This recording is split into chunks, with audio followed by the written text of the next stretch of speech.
বলুন কততম বর্ষ কীরকম লাগছে এই পয়লা বৈশাখের দিন?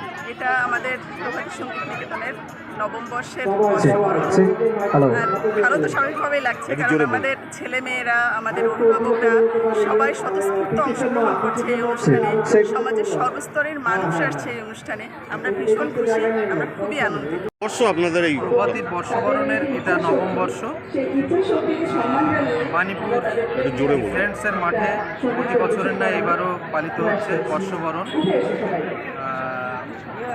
এই অনুষ্ঠানে আমরা ছোট ছোট 3-3.5 বছরের বাচ্চা থেকে আপ টু বয়স্ক মানুষ পর্যন্ত যারা পারফর্ম করে, এবং সব ধরনের আমাদের বাংলা গানের সমস্ত ধারার গান এবং নাটক, নাচ এখানে উপস্থাপিত হয়।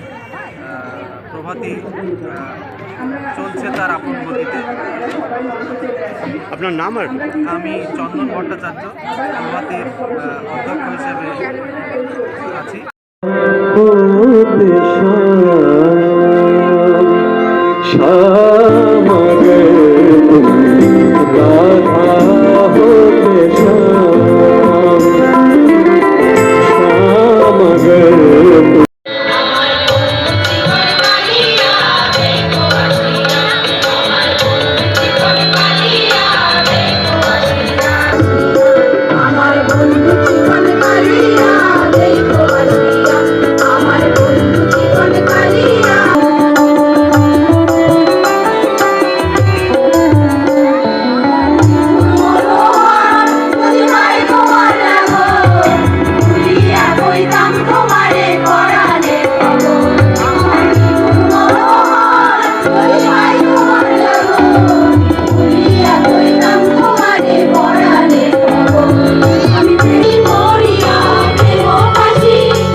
মানবতত্ত্ব নির্বিবাদে মেনে নিতে রাজি হলেন না।